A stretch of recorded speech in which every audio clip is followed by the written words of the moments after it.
प्रेरक कहानी। एक बुद्ध और चक्षुपाल। एक बार भगवान बुद्ध जेतवन विहार में रह रहे थे। भिक्षु चक्षुपाल भगवान से मिलने के लिए आए थे। उनके आगमन के साथ उनकी दिनचर्या, व्यवहार और गुणों की चर्चा भी हुई। भिक्षु चक्षुपाल अंधे थे। एक दिन विहार के कुछ भिक्षुओं ने कुछ मरे हुए कीड़ों को चक्षुपाल की कुटी के बाहर पाया और उन्होंने चक्षुपाल की निंदा करनी शुरू कर दी कि उन्होंने इन जीवित प्राणियों की हत्या की। भगवान बुद्ध ने निंदा कर रहे उन भिक्षुओं को बुलाया और पूछा कि क्या तुमने भिक्षु को कीड़े मारते हुए देखा है? उन्होंने उत्तर दिया, नहीं।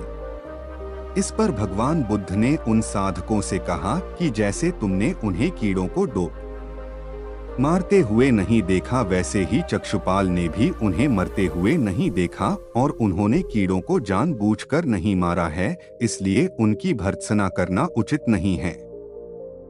भिक्षुओं ने इसके बाद पूछा कि चक्षुपाल अंधे क्यों हैं?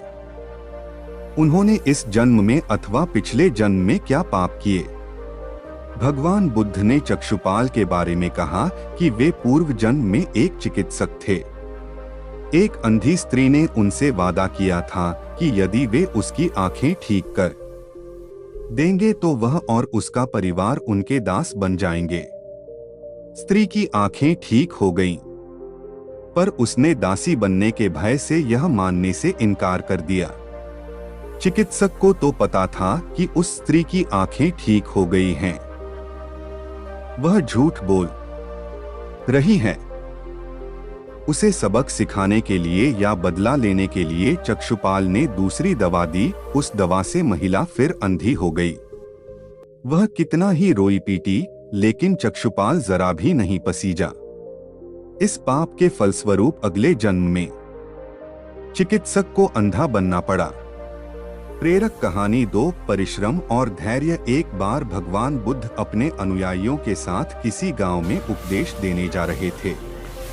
उस गांव से पूर्व ही मार्ग में उन लोगों को जगह बहुत सारे गड्ढे खुदे हुए मिले। बुद्ध के एक शिष्य ने उन गड्ढों को देखकर जिज्ञासा प्रकट की, आखिर इस तरह गड्ढे का खुदे होने का तात्पर्य क्या है? बुद्ध बोले, पानी की तलाश में किसी व्यक्ति ने इतने गड्ढे खोदे हैं। यदि वह धैर्यपूर्वक एक ही स्थान पर गड्ढे खोदता तो उसे पानी अवश्य मिल जाता, पर वह थोड़ी देर गड्ढा खोदता और पानी न मिलने पर दूसरा गड्ढा खोदना शुरू कर देता। व्यक्ति को परिश्रम करने के साथ धैर्य भी रखना चाहिए।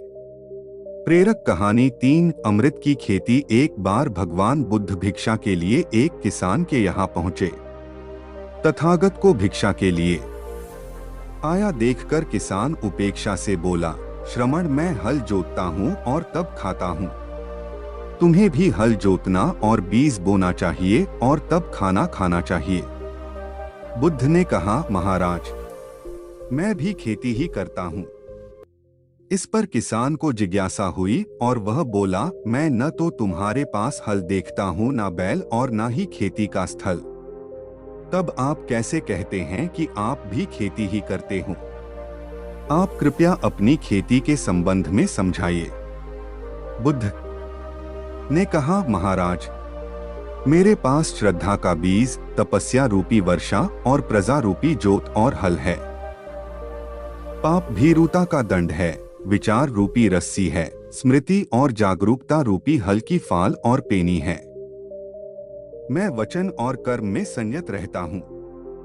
मैं अपनी इस खेती को बेकार घास से मुक्त रखता हूँ और आनंद की फसल काट लेने तक प्रयत्नशील रहने वाला हूँ। अप्रमाद मेरा बैल है जो बाधाएं देखकर भी पीछे मुंह नहीं मोड़ता है।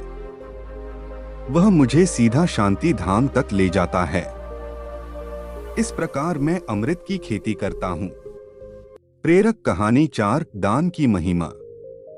भगवान बुद्ध का जब पाटलिपुत्र में शुभागमन हुआ तो हर व्यक्ति अपनी अपनी सांपत्तिक स्थिति के अनुसार उन्हें उपहार देने की योजना बनाने लगा। राजा बिंबिसार ने भी कीमती हीरे, मोती और रत्न उन्हें पेश किए। बुद्धदेव ने सबको एक हाथ से सहर्ष स्वीकार किया। इसके बाद मंत्रियों, सेठों, साहूकारों ने अपने अपने उपहार उन्हें अर्पित किए और बुद्धदेव ने उन सबको एक हाथ से स्वीकार कर लिया। इतने में एक बुढ़िया लाठी टेकते वहां आई। बुद्धदेव को प्रणाम कर वह बोली, भगवन, जिस समय आपके आने का समाचार मुझे मिला उस समय मैं यह अनार खा रही थी। मेरे पास कोई दूसरी चीज न होने के कारण मैं इस अधखाए फल को ही ले आई हूँ।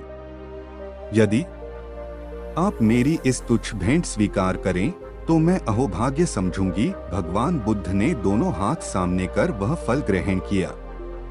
राजा बिंबिसार ने जब यह देखा तो उन्होंने बुद्धदेव से कहा, भगवन क्षमा करें, एक प्रश्न पूछना चाहता हूँ। हम सबने आपको कीमती और बड़े बड़े उपहार दिए जिन्हें आपने एक हाथ से ग्रहण किया, लेकिन इस बुढ़िया द्वारा दिए गए छोटे एवं जूठे फल को आपने दोनों हाथों से ग्रहण किया, ऐसा क्यों?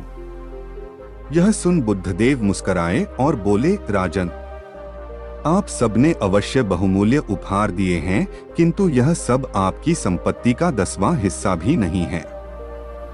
आपने यह दान दीनों और गरीबों की भलाई के लिए नहीं किया है, इसलिए आपका यह दान सात्विक दान की श्रेणी में नहीं आ सकता। इसके विपरीत इस बुढ़िया ने अपने मुंह का कौर ही मुझे दे डाला है। भले ही यह बुढ़िया निर्धन है, लेकिन इसे संपत्ति की कोई लालसा नहीं है। यही कारण है कि इसका दान मैंने खुले हृदय से दोनों हाथों से स्वीकार किया है।